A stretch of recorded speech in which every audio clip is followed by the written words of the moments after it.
Prosperity in Black America. What will this require? Is Black business prospering? Are we reaching women and minority-owned businesses? How do we achieve earning parity for wealth for our families? Do our children really have access to education? Will our families have choices for our children? Prison pipelines, mass incarceration, tearing our families apart. A healthcare system not accessible to the masses. The disproportionate termination of Black women from corporate America. When will we actually begin to address what's really at play? How do Black people gain more power to help make these changes? This requires a lot of political will and courage. I'm that provocateur of change. I am Cindi Bright. Welcome to HeartBeat. Good evening, everyone. Welcome to HeartBeat. I'm your host, Cindi Bright. Thank you for joining me tonight, and thank you for those of you who are reaching out, thanking me for these topics that we've been covering as of late. Important things we're talking about lately because we are heading into another nasty political season. If you've been paying attention to the show over the last several weeks, we've had a myriad of conversations around equity. We have done a show on the Salary Commission in Redmond, where City Council, there's been some push in the 48th District to compensate people fairly for doing public work. It's a part of the system that has traditionally kept Black people out of positions of power because they weren't paying anything, and only wealthy white folks could afford to work for basically nothing and cheap money. So we've been highlighting that. We've had some of the targeted elected officials. We've done shows. We haven't officially done a show about Representative Melanie Morgan, although she has been a representative that has been investigated. We've done a recent show about Dr. Erin Jones, who was the former chief equity officer who was also targeted. And we did last week a show that highlighted Judge Tracy Flood out of Bremerton and the takedown that is being attempted with her to get her recall. Tonight, if you been paying attention to the news in the past week, we have an elected official from Lynnwood City Council. His name is Josh Binda. He has been targeted. There's been a report that's come out from the NAACP that has affirmed the targeting of taking him down. I want to introduce him into HeartBeat this evening so that we can hear from him to our communities about what's been going on with him. So let's welcome in Josh Binda to HeartBeat here on Converge Media. Josh, welcome to HeartBeat this evening. Hi, Cindy. Thank you so much for allowing me to come on here today and be a part of this. I really appreciate you giving me the chance to come and talk about this, because it's definitely been a topic of discussion in a lot of places. So I'm glad that I get to come on here and talk more about this and everything going on that has been going on in Lynnwood. Well, you're the first Gen Zer, right? So you're a young person, and it's rare that we get young people stepping into politics. So it's important that we pay attention and listen to the things that you have to say and what your experiences are. It's also important for us to hear your perspective about what's going on in Lynnwood. So let me just let you start talking about what is happening there before we go deeper into it. Give us your perspective about what's been happening. Well, yeah, just to briefly introduce myself for those who don't or haven't met me yet. Yes, my name's Josh Binda. I'm 23 now. I'm a 23-year-old elected official in Lynnwood, Washington.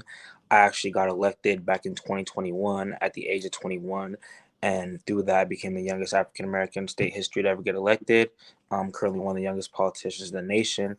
So it was truly an incredible race I was able to run to get me in my position. And it took a lot of people by surprise, as you can see. But I was able to get elected. In the last 2 years, I've been able to do a lot of amazing things for my constituents and my community. I've been able to go and speak to thousands of students I had a Love Conquers All Tours, what it was called, where I spoke to thousands of students all over Snohomish County, I think about 20,000 plus, all different high schools and middle schools, and encourage them and inspire them to lead with love and how to be leaders in society today, and how they're not too young to step up in these positions. I've been able to pass legislation as far as getting $25,000 in scholarships for our youth and our seniors for our recreation center, and up to $2 million in funding for our parks and recreation boards to help keep that maintenance going up. And I was able to lead the charge in a couple of things like that as well. So all that to say that the last 2 years have definitely been, with all the great things I've been able to do, the awards. I was also last year's Fortune 5 Business 30 under 30 top young entrepreneurs in our state last year. So like I said, with all that being to say, with all those things I've been able to do, it's been a challenge. Since day one I've gone in there, there's definitely been a lot of pushback. I would say majority of it comes from a lot of the council members are obviously a lot older than me, a lot of them predominantly white. And they see the world differently than I do, which is, is expected. But I wasn't expecting to meet the hostility that I was able to meet, and just coming into the work environment, it has never been, it's always been an uphill battle. And most of the council members, there's a couple of my council members that are 3 times my age. Some of them are twice my age. I actually went to high school with one of my council members' daughters. That's where we differentiate in age demographic. So that being said, as I got in there, I was thinking, regardless of all this, I got elected. I'm just gonna push this behind me and just move forward and do things for my community and try my best to serve in the best way possible. And just as I've tried to do things and get things done, for some reason, there's always been some sort of pushback towards me, and I was trying to figure out what that was. And there's always been, I feel like I always had to watch my back with every single thing I do. When I went in there wasn't a single person to sit me down and say, "Hey, this is the rules, the regulations, what you want to follow." No, there was no proper training or anything of that sort. There was nothing to make me feel like I was walking to an environment where I truly was meant to succeed in that way. I was throwing a couple of binders and say, "Hey, these are our policies. This is our budget. This is our biennial budget. This is what we plan on doing. The 5-year city plan," and read through that and just go. And so I was like, okay. No mentorship really going in there, none of that sorts. So it was a struggle from the very beginning. I would say the first year was definitely a huge learning curve for me, and I was walking in there already with people targeting me, and I would say it really started after I won the primary election. That's what started it. I don't think people expected me to actually win the primary election, nonetheless win as big as I did. And so once I did, I started getting PDC complaints filed against me, things done against me from the likes of people like Glenn Morgan. I know, Cindy, you know Glenn Morgan. I know you guys have heard of that name, Glenn Morgan. It's a guy that is a Republican dude that basically targets Black candidates and Democratic candidates and tries to get PDC filing complaints against them, the Public Disclosure Commission, for those who don't know what that is. And so immediately off the bat, once I won that primary election, he started filing complaints against me. And the Lynnwood Times owner himself started getting on me. He himself, his name is Mario Lotmore. He ran for Senate as a Republican, lost, and now he runs the local paper in my city called the Lynnwood Times. And so it was, once I won that primary election, it's like they unleashed the dogs on me, and they started try to find ways they can tear down my campaign and do such and such, and trying to reach into my my finances or everything I was doing. It was like they was like, okay, we got to take this kid serious. He might actually win this thing. And so it really started at the very beginning of my primary election. Once the general election, once the general election ballots were going to come out, Mario Lotmore, the Lynnwood Times owner himself, requested to see my books and all my funding, all my political stuff, like everything that had to do with my campaign expenditures and all of that. Decided he's going to see my books, and which I was able to happily provide. Me and my consultant at the time, Rial, sat down with him, provided those things, and we were 1 hour late to the meeting because I had work and other stuff like that. And he actually filed a PDC complaint against me for being an hour late, as well. And he went through my entire campaign expenditures. We explained everything, anything that might have been mishapped and all of that.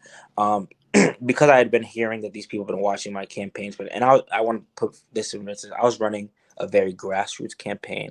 I didn't know anything about the PDC, what's campaign related, what's not campaign related, and any of that sorts. And so once I was hearing that these people were trying to file PDC complaints against me, I sat down with my consultant, I sat down with people, and we went through my expenditures and tried to figure out, is there anything that could be deemed non-campaign related or such and such or any of that sorts. And so once we went over a list and we found a couple of things that we thought, okay, maybe this might not be considered campaign related. Myself, I personally reimbursed my campaign for anything that was considered, that might have been not considered campaign related at the time. This was like 7 weeks prior to any PEC complaints being filed against me, any of that sorts. But because he still was going, the Lynnwood Times owner himself had this targeted effort towards me, he decided that he was going to go over my campaign expenditure books, and he found a couple things, whatever he wanted to find. The day of the ballot drops, he releases an article saying Josh Binda under investigation for up to $10,000 in campaign expenditures, which he just like, it's like he just threw a number out there, because it ended up being completely way less than that, was under invest or whatever. There was no investigation, it was already done, but because he had himself filed the PDC complaint against me and then wrote about it in his own paper. And so you could see the biases, and you could see that this is a targeted effort by his base to try and sway the voters basically as they were voting to not vote for me because of this investigation that he was conducting to the PDC. Well, Josh, I want to say a couple things to you. First off, when I listen to you talk, and I'm one of the old people. I joked with you about that earlier, but, and I had explained to you that I had also run for office, as several of the co-hosts on this show have as well. First off, let me just say, as a young man, and me as a Black woman and a Black mom, I'm hurt that you have to experience at 24 years old what it's like to walk into white supremacy and what it is in these systems of oppression that these folks have built and are hell-bent on holding on to power. And so I can empathize, because us older people have experienced it and continue to do so. So I want to validate that your concerns and your experiences are real. And we as a community need to pay attention to our young Black people who are stepping in and trying to help change this trajectory for the lives of all people. So I have to say that to you because you are young. Let me also emphasize that none of, I didn't win. My co-host didn't, and we all say now we feel like we've dodged a bullet.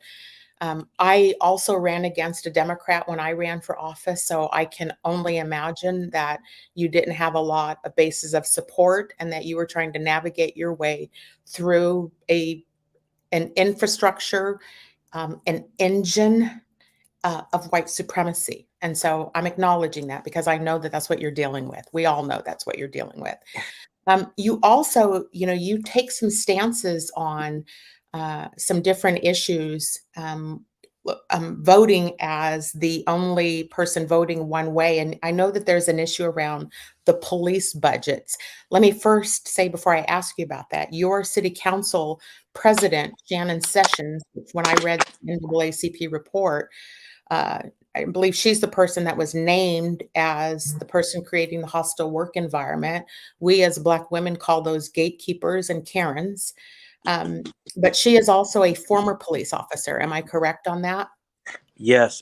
So my council president, who is a big part of this NCAAP investigation that through emails and interviews was found to have been collaborating and targeting me to try and basically already set up a process for me to fail as I was walking into office, and weaponize the ethics board against me.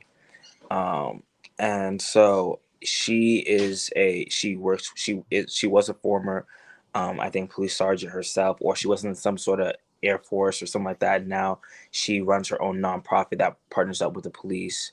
It's called Support 7, and that's called Support 7, and she basically helps people with mental health crisis and stuff like that. So she is very focused on police work, and it's partnered up with the police. And is she the only one being paid from that nonprofit? Does anybody else draw salaries, or is she the only one? From my knowledge, she's the only one being paid from that nonprofit. So you're being criticized about PDC violations while she set up a nonprofit to draw a salary as the Mm-hmm. leader of a city council that's supposed to be bipartisan. Got it. Mm-hmm. Keep going. And she's also brought up multiple times on the council dais about support 7 and publicly advertising that, which technically is using your position for for gain, for personal. But no one said anything about that. But and in general, there's just been a lot of hypocrisy with everything going on. We have a sitting council member who was proven to be investigated, and it came back sustained that they were sexually and racially discriminating towards one of our black staff members that no longer works with the city, and our council basically did nothing about it. I was the only one that stood up and advocated for her and basically said this is wrong. We need to have some sort of course of action. And with that investigation came back, our council basically did nothing. But they were very quick to try and take me to the ethics board because I filmed an Instagram video announcing to the students that I was going to on the school tour that I was coming to speak at. That I'm excited to go speak there. I was super excited, and I've been public speaking for the last 3 years. It's already something I've been doing and getting paid to do.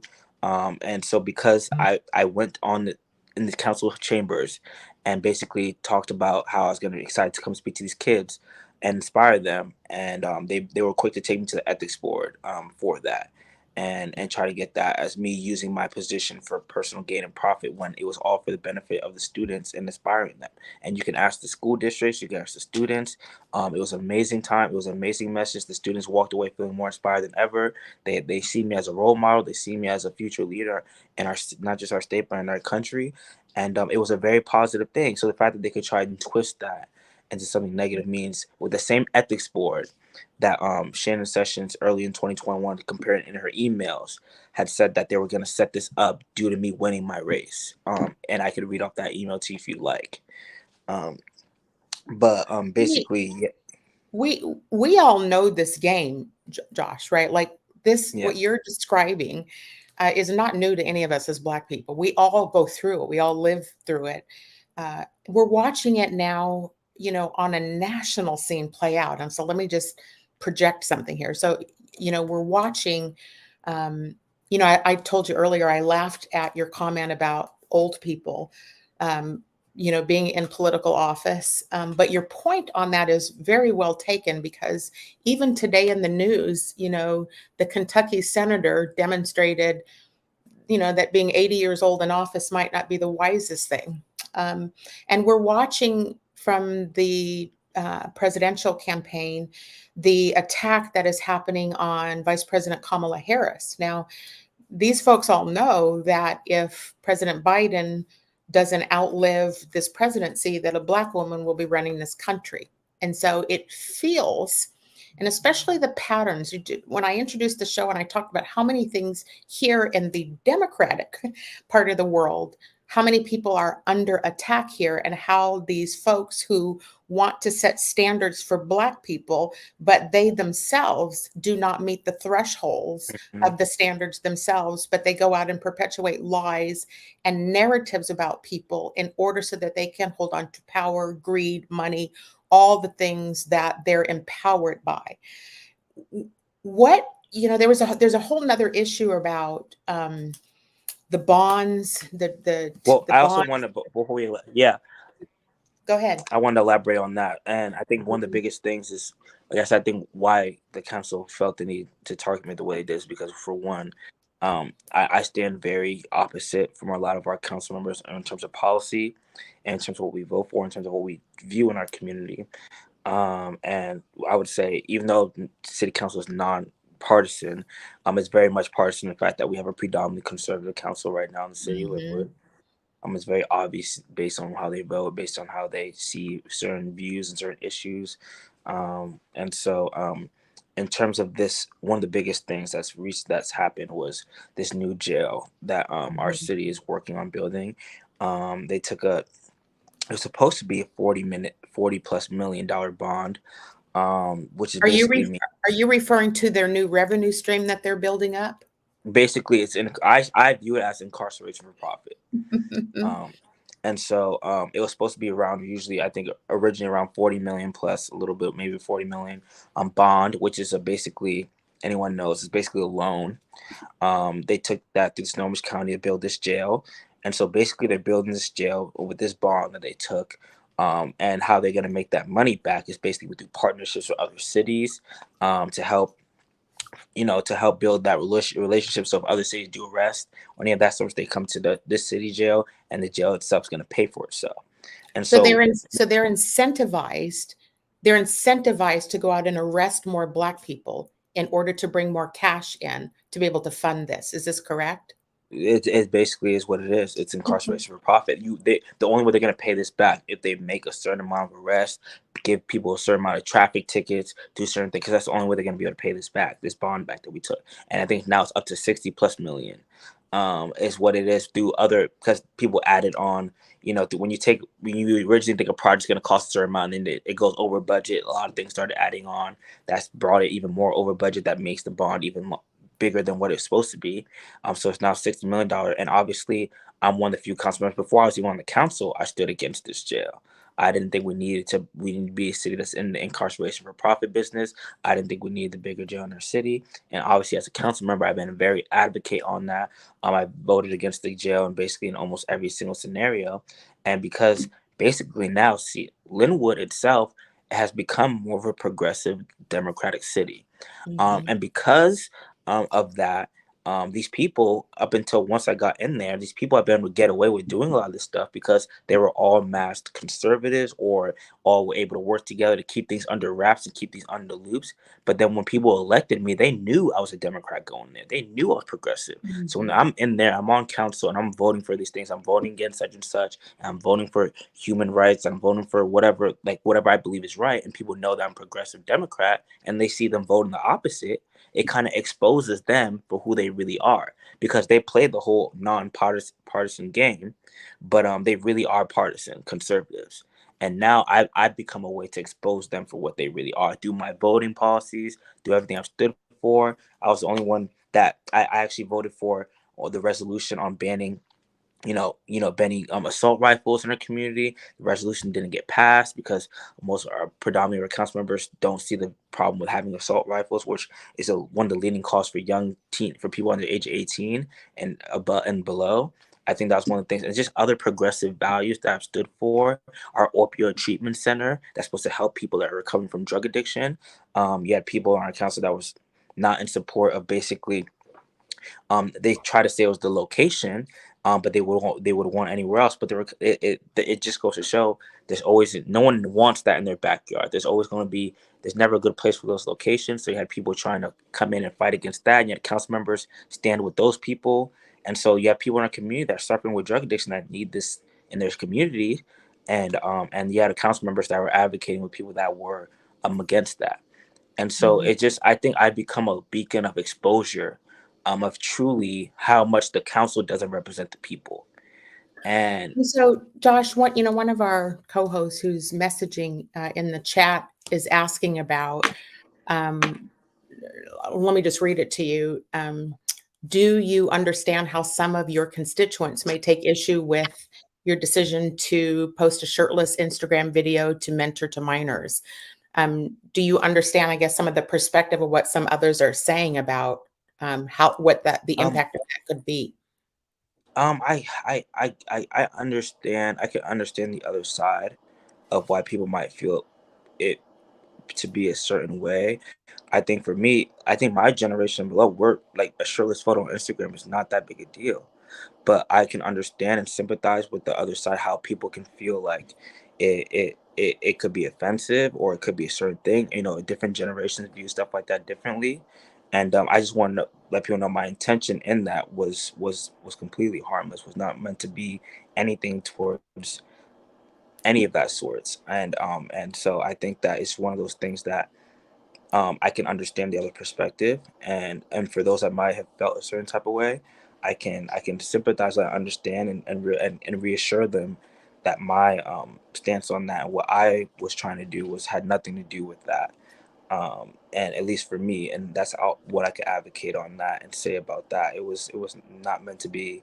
There was nothing sexual about it at all. To me, that's just an Instagram photo. I posted shirtless photos and done things before I even got elected. It's on my Instagram. It's not like it's off brand. of me. But I could see how, in context, how some people can view it differently, generations can view it differently, and I can understand that and reassure them that wasn't my intention at all. Yeah, thank you for answering that. It is definitely a generational thing that's different about us older people, I think. We just have a couple more minutes. I want to make sure you can get to and talk about any of these other issues you want the community to know. And I also want to know, what can the community do to help in this regard? Um, I think what I want the community to know is through obviously the I want to make it loud and clear that I had no idea about a lot of this stuff that the NAACP did an investigation on. I found out, I would say, basically a week before we did the press conference, a lot of the premeditated stuff that was found. And so it was unfortunate, and honestly it was pretty hurtful for me to see some of it. But I would want the community to know that I've obviously am not perfect. I've made mistakes in certain things, and I've tried to learn and rectify and continue to grow as a council member, as any council member would do. And there are council members to this day that have made the mistakes that even I've made, and so, or things that have happened. And so I think going forward, it's just all about continue to do my best for the community and representing them, and continue to find the best ways to continue to just reach my constituents and be a voice for them. And I think so far I've been able to do a good job of that, and continue doing going forward. I plan on doing more things to do a good job of that as well. And so I know this has been an interesting time period with everything going on, but I want my community to know that I still plan on standing strong and representing my community, and going forward, just continue to What, do my best as a council what's member. going on? Because there's a recall effort to take the seat from you. What does the community do to support your ability to retain your seat?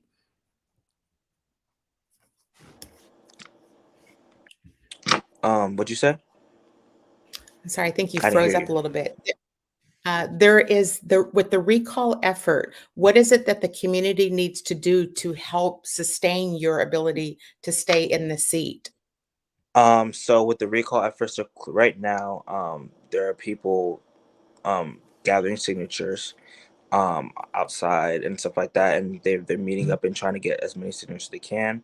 I think they have to get a little over 3,000 plus and they have about 6 months to do so for registered voters. So I think what they can do is, I am currently fundraising for my Retain Josh. It's called retainjosh.com, and it's all about help fight back this whole thing that's going on. So they can come on there, they can go down there to my website and see the whole cause, see what we found, and if they can donate a certain amount that we're looking for to help fight back this cause. I would say I'm asking for, if they minimum, if they could get anywhere from 50 to 100 or whatever they feel comfortable with to help And how do donate. they do that, Josh?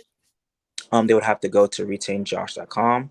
I think I could send you the link as well, so you could see, and they could see everything that's we found, everything that's going on. It kind of describes the whole cause of things, and it kind of lays everything out of what's been going on. And so, if they can go on that website or go on our page and donate to our cause to help us help me keep retaining, just in case I have to run a recall election here, which would be a special election coming up next year if that's the cause. I would It would be a great help to help me get to that point where I'd be able to spread my name out there and continue to fight the cause for my community. And so All right. that's one way definitely can help in spreading that out there as well. Well, Josh, look, we appreciate that you came on today and gave us your lens. First off, describing to us what's happening with you. Second off, just talking to our community about the impact on what this is having on you, your campaign. And so we certainly appreciate that we have been able to give you this voice and platform to speak. And so thank you very much. Please feel free to reach out to us. We'll continue to pay attention to your campaign and see what happens with this. I'm going to go to commercial break, and then I'll be back for the second half, where we're going to talk more with my regular commentators about this issue. Thank you, Josh, for coming on. Of course. Thank you so much, Cindy. I appreciate it. You're welcome. Half that up in sacks, I favor black businesses. Assuming I'm rooting for everybody that's black. Yeah. Yeah. Big Tobacco thinks they know everything. They think they know you, your community, the places you go, the way that you spend your time.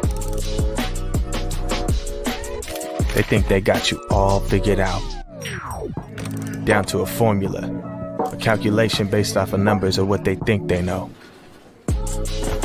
Show them they're wrong. Learn more at theythinktheyknowyou.org. COVID-19 hurt my income, my health, and my family. We were about to lose our home when we heard we might be eligible for homeowner assistance funds from the government.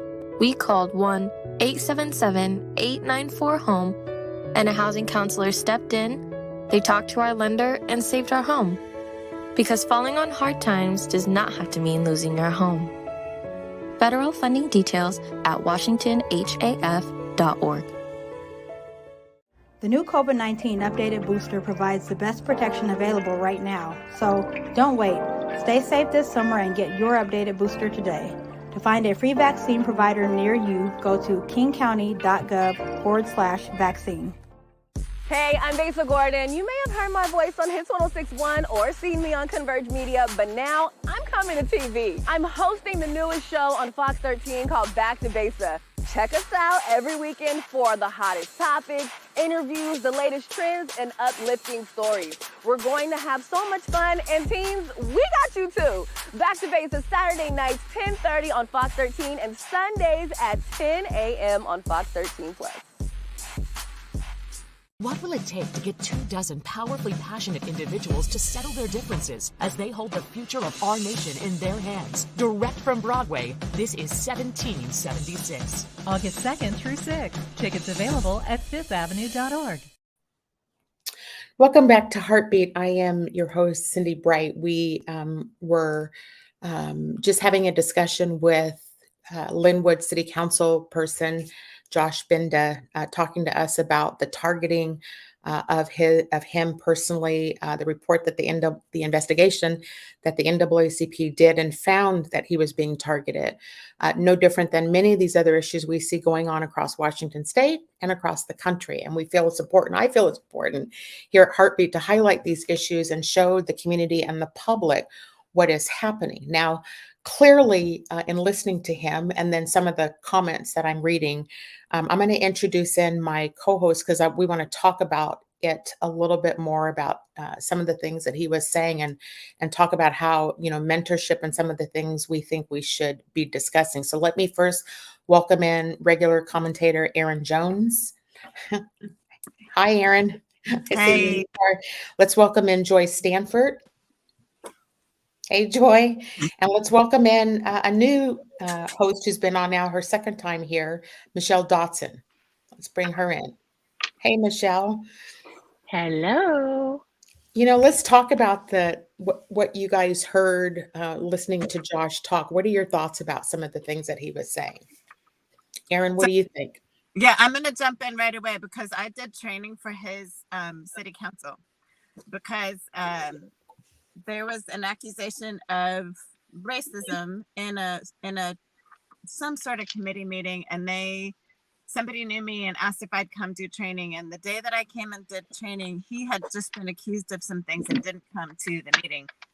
And it was really interesting, even as I introduced myself, listening to the other city council people introduce themselves. It was very clear. They all went out of their way to say, we are Jesus first, family first, like all the not even dog whistles. Like it was very clearly like, we want you to know, you who are about to do DEI training with us, we want you to know where we stand. That was really clear up front. And so I have been able to watch what's happening with Josh from a distance, but also kind of up close. I have a friend who lives in Lynnwood, and she has been advocating for him for a long time, a white woman. I think the thing that strikes me as somebody who's been in Lynnwood and has done work with his city council, but also as the mom of 3 kids who are his age. My kids are 26, 27, 28 years old. They're Black. It was really obvious to me listening to him. Number one, he gave back the money before he needed to. So before all the stuff blew up in the news. I think that's such a great sign. He gave the money back right away. As soon as he knew that, maybe this money wasn't used appropriately, he paid it back. And I just want to lift that up. I think that takes a lot of courage and a lot of integrity. The whole shirtless thing, I remember when that happened, because the day it happened, my friend from Lynnwood messaged me and I said, oh gosh, that may be a generational thing, but that's just really poor judgment, especially when you're in a leadership role. And I would argue that President Trump did some really awful stuff and he doesn't get held to the same standard that Josh does. And so I think about Marjorie Taylor Greene flashing pictures of Joe Biden's son naked in front of Congress last week, and she doesn't get held to the same standard. So even though for me, like if my children had shirtless photos of themselves, I would say, especially in leadership roles, don't do that, pull it down. I also want to offer that white people don't have it's not the same standard for them. And that's why when I mentor young Black people, I say we got to have, the standard is higher for us. And it's unfortunate, it's unfair, but it just is. It is what it is. Yeah, Joy, I hear you. What were you thinking too? I was thinking the same thing. I'm a mom too. And I would have immediately said, you got to take that down. That's not appropriate. You got to take that down.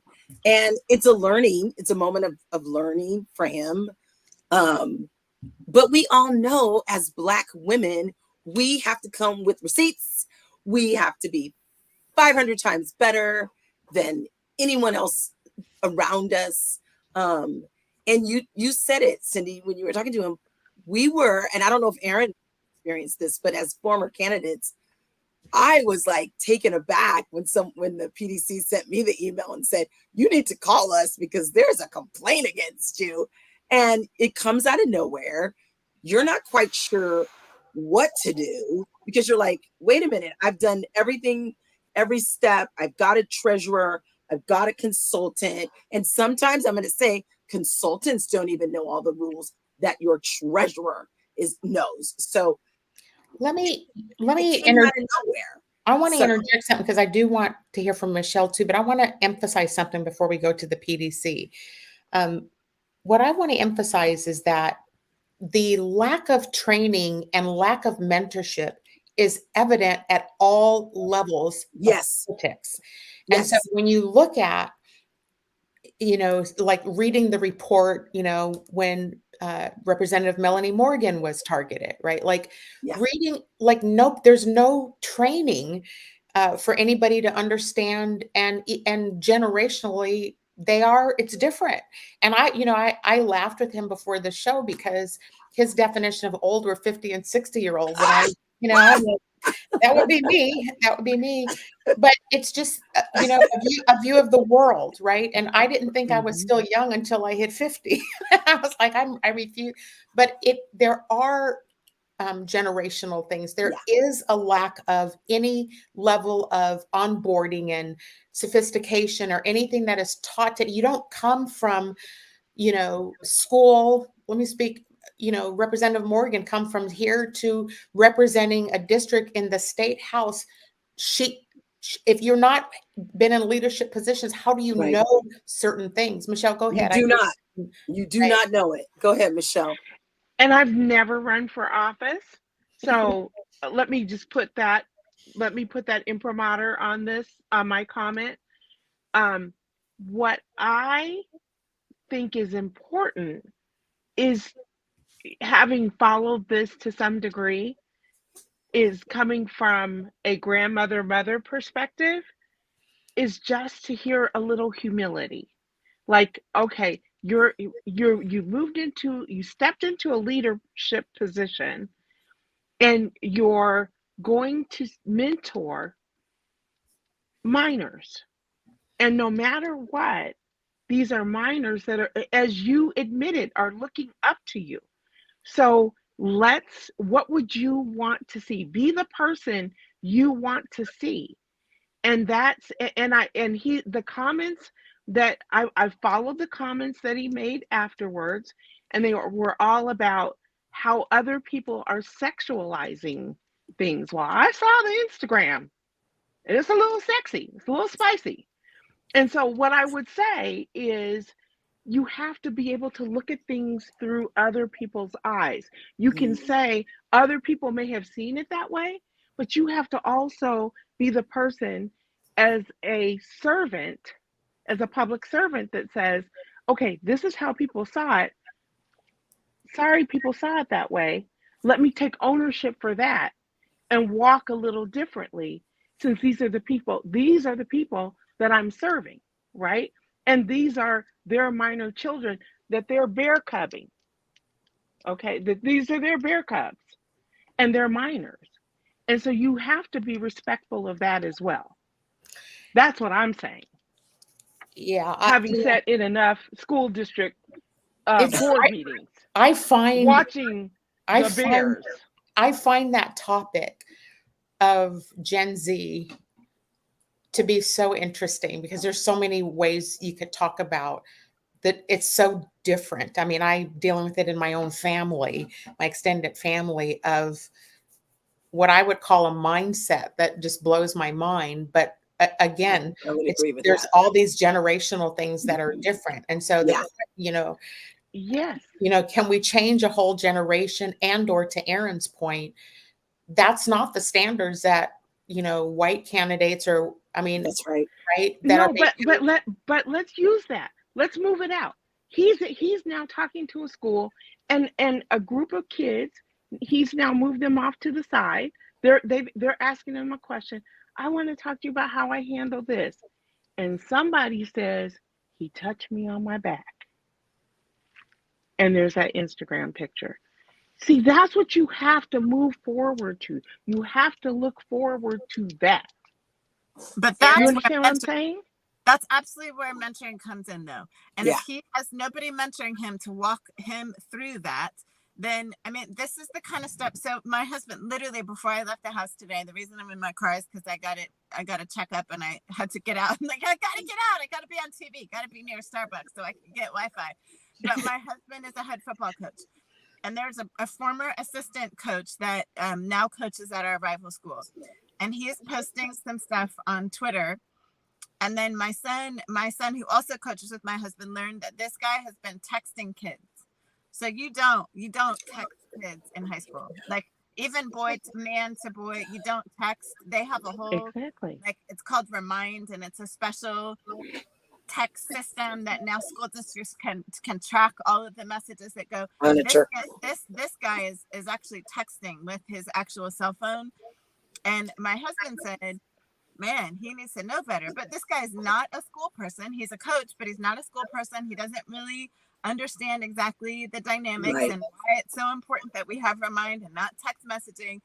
And so I said to my husband, this is a young man, he's 29 years old. Somebody needs to sit him down and help him understand, because he's going to get himself in trouble. Because all it takes, to your point, Michelle, is one young man saying, wait, he touched me on the back or he took me home. And right, that's all it takes. But if no one has sat this guy down, the things that for us are so common sense are not actually common sense to everybody. Yeah. And to add insult to injury with what you said, Erin, with how they all introduced themselves to you before to make their point to you. He's walked into white supremacist culture. That's right. That is how they are. That's right. And they hold Black. They don't want the proper Black people in their system, let alone the progressive Black people in the system, right? They want to, and their standard, the double standards that city council president, they create infrastructures to pay themselves to make sure that they're the only people that see money. But as soon as he's a kid, might not like me calling him that, but he's a kid. And so without proper ecosystems of support to mentor and coach and develop young people in these entering into arguably one of the most gross supremacist systems exists is politics. Right. And it happens at the in Olympia as well. I mean, we have brand new Black legislators coming in, and then what happens? Two of them are like, we're out. Freshman year, I am done. So you had the Jesse Johnson tap out. You had Kristen Talley Harris tap out. Mona Dawes tap out. And I'm like, whoa, what is happening? We are supposed to be encouraging folks to run for office. And I love how you've connected all this, Cindi, with all the, starting with Dr. Johnson, Tracy Flood, now Josh Binda. You've connected the pay equity issues. It's all connected. Yeah. It's all in the same intersectionality of what is happening to Black folks, particularly Black women. But now we see, someone, young up and coming person like Josh Binda being subjected to that same kind of culture. And in the pay equity issue, almost identical to the Lynnwood City Council, because in Redmond, that mayor, white woman mayor, is advocating to raise her salary from significantly so she can get paid, but nobody else can.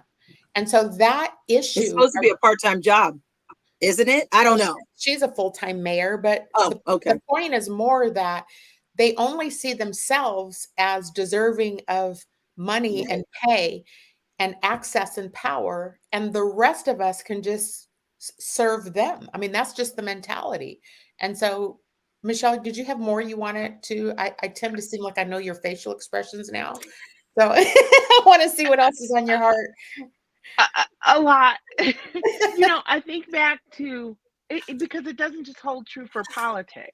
It's also for business. That's right. And, but at the time that I came up, and we have to think about where we are. We are in a place, we're not in a Mecca city. And I always remind people of that. We're not in a Mecca city. We're not in Atlanta, Dallas, LA, DC, Boston. Exactly. We're not in that type of city. So this is our culture. This is what our culture is going to be. And so I remind people that racism, white supremacy has always existed here. It has always existed here. It's just covert.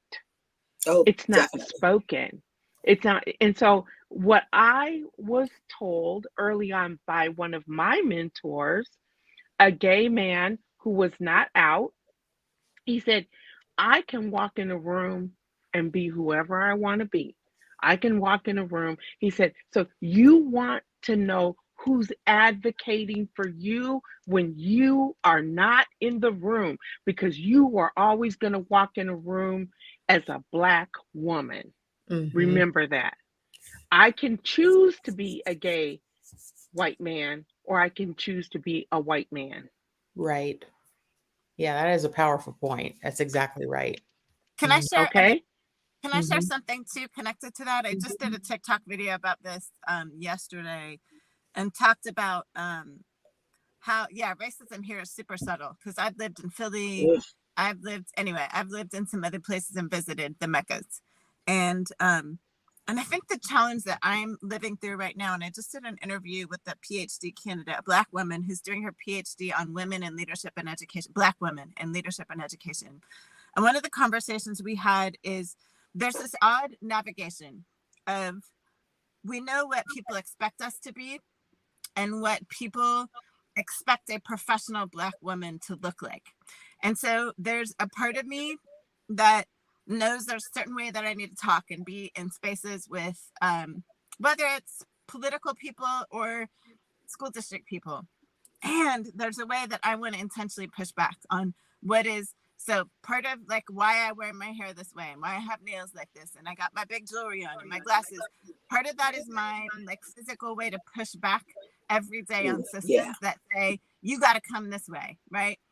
And so how do we, when I think about this conversation with Josh today, and I think about this young woman I just did the interview with, how do we push back against this racism and white supremacy and these narratives about what professional is and what's acceptable? How do we what's the right? It's this constant navigating and trying to figure out what is okay, because I don't want to just make myself small and conform, and there's a certain place that I give away too much that people won't hear me either, right? And so it's this constant Push navigating. pull, push pull, push pull. Mm-hmm. Yeah, I think I did that the first year I ran in 2018.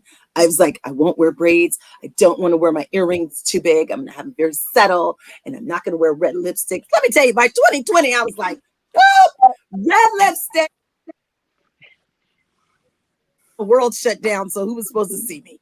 I was so mad. I was like, I'm coming out. You know, it is a conundrum because Michelle's not wrong that, particularly in organizations, right, in the business world, there is etiquette, and I'm not going to lie, I have had to tell this to many Black women about whether we like it or not. This is how we're being judged. That's right. Right? It's no different.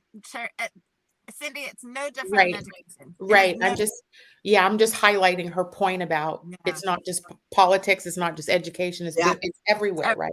How do we everywhere? Education, politics, corporate America, it's throughout. And it's a shame. I think it's a shame because people come as their authentic self. And it's not about, to me, how you look when you walk in, but that's what people see when they look at us when we walk in a room. It's what they know. It's the information they have. It's the value that they bring to whatever organization that they are standing in front of. And when I read, I don't know if y'all read the investigative report from the NAACP, like they clearly said they did their due diligence because the investigative reports that are done on us, right? They've done their due diligence. He's targeted. And whether he whether he needs mentoring or not, every one of us, including me as an old woman, needs mentoring. My mentor is actually producing the show tonight, helping me through something, right? Like we all need people to help us to become effective. So he's not any different than that. So does that warrant him to be targeted in this way, particularly when there was a whole issue. A woman forwarded a Freedom of Information request about the city council because she was pointing out that some rules changed right after Josh got elected and before he took office. So they started to change the rules of the game. Does that sound familiar to any of you? Yeah, we're pushing the goalposts. That's what they always do. Pushing That's the what they goalposts. always do. Yes. Change. Yeah. No. It's not even moving the goalposts. It's you thought you were you bought the uniform to play soccer and you showed up and now we're playing baseball or cricket. You've never played cricket before. Now we're playing cricket. That's what happens. And we don't know. Yeah. We don't know. Oh, you were born in the pumpkin patch. So no way would you know that we used to play baseball here, but we signed you up to play cricket. Yeah, we've always been playing cricket. No, you weren't. You weren't playing cricket before I came. We all are in our 50s, right? Everybody here is 60. We're here over 50. We all have the gift of experience behind us, right? We all have the gift of the bruises that we've incurred to learn some of the things.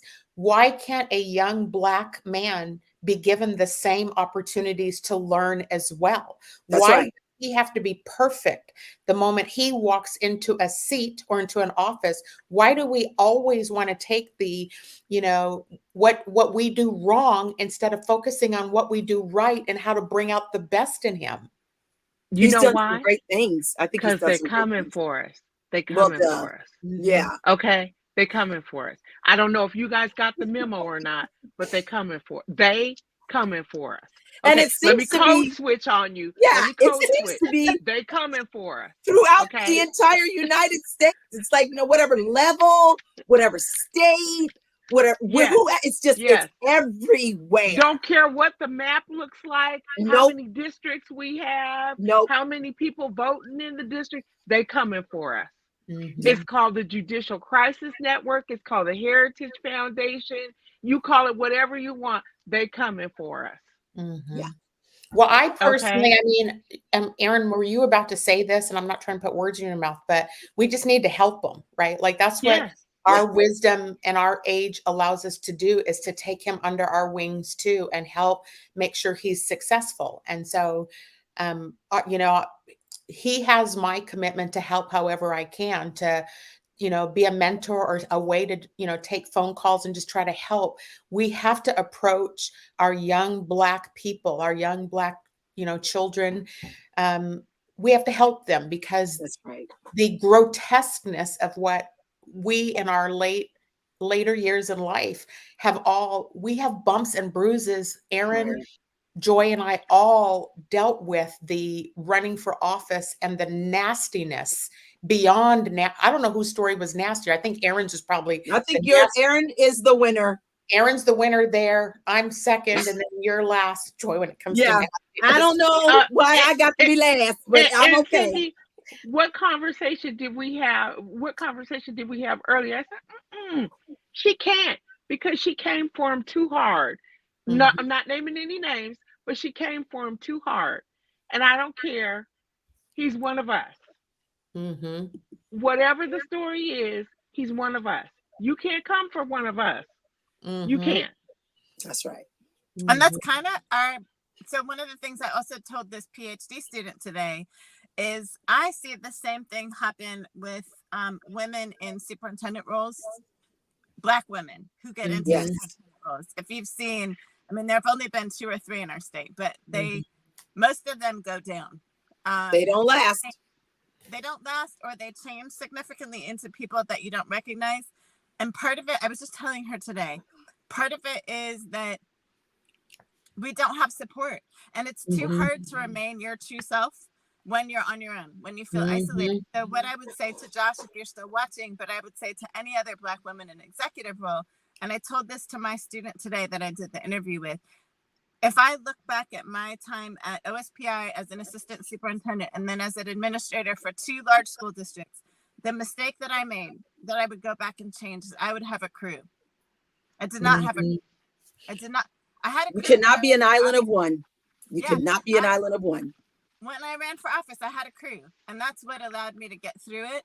But I did not. When I was the assistant state superintendent, it was on my own. And part of it was that the Black women in education power in Seattle thought I was a sellout. They didn't know who I was, because I'd worked in Tacoma. They didn't know who I was. So I was this lady with long, straight hair, light skinned, working for Randy Dorn. I was the only person of color on cabinet. And so they told the story about me without knowing who I was. In my second year at OSPI, when they got to be around me, they're like, oh, she really does care about our kids. Then they became my crew. But that first year, the Black folks were the worst people to me, because they didn't know who I was, and they told their own story about who I was. And so I didn't have a crew until later on, right? We all have been through this. Yes. What I told my students today is, if I could go back and change anything, I would never show up in a leadership role at any point now without having a crew. That's a very powerful point, Erin. Very, very powerful. And I do want to echo that, because I too had huge support from the 48th district, right? They endorsed me. These were all white people who saw through what Josh is dealing with, right? And the resistance to how dare she to Cindi, how come she's not waiting her turn? Why doesn't she go, she's not qualified to do this. Right. And yet I can hold up the same chart that was held up to Supreme Court Justice Ketanji Brown, all these qualifications, but it doesn't matter, because what Michelle's point was about, I was coming to play basketball, and they changed the game to soccer while I was running in order to facilitate helping somebody else to get in. That's right. In our last couple of minutes, what words of wisdom do we want to leave our community about what we do next to support him, help him? Like he's definitely going to get outraised in money. So I think he gave us a website, elect Josh Binda. So he's going to need some money to hold on to his campaign. Erin, am I putting you on the spot to ask you, did you say that you would reach out to him and maybe try to offer some words of coaching to him, or should we do something collectively as women who see one of our young brothers trying to help? I mean, I think what we offer, and I don't have a lot of capacity for other stuff because I'm mentoring like way too many people right now. But what I would offer though is, I mean, we're the moms on here, and I would offer him, like, I would pick a time for us to get on a Zoom call and just offer. And if he chooses to take it, then he chooses to take it. Okay. Right. I mean, fair. because I am of the mind, I don't ever want to care more about something than someone else cares about it. Yeah. Right. And so I would offer that my time is really valuable. And so I think it's worth reaching out to him and finding a time when we can give him an hour as a crew of moms. And maybe there are some other men and women who'd be willing to join us for that hour. And I think even we invite other young candidates and people in office. So it's not just, because here's the deal, it's not just Josh that needs this support. Oh, yeah. That's other people, right? And so there's the Jamaica Scotts of the world in Tacoma who's just being, they're trying to bully her. It's like, we have a black man who's running for mayor right now in Olympia. There's a couple of young folks running out in Puyallup. We know it's very racist out there. So I think this is good. I think you should host something, actually. I think you should host something and we just do an hour long, like, we're just going to go into some Black folks. Okay. I got a hashtag for it. Okay. They coming for us. They coming for us. All right. This was a quick, I knew this would be, but look, the three of you, you guys are my sisters out here. We're all doing our piece parts in the world here, trying to make the world a better place. So thank you for joining today. Yes. They got the right ones and the wrong ones. That's all I got to say.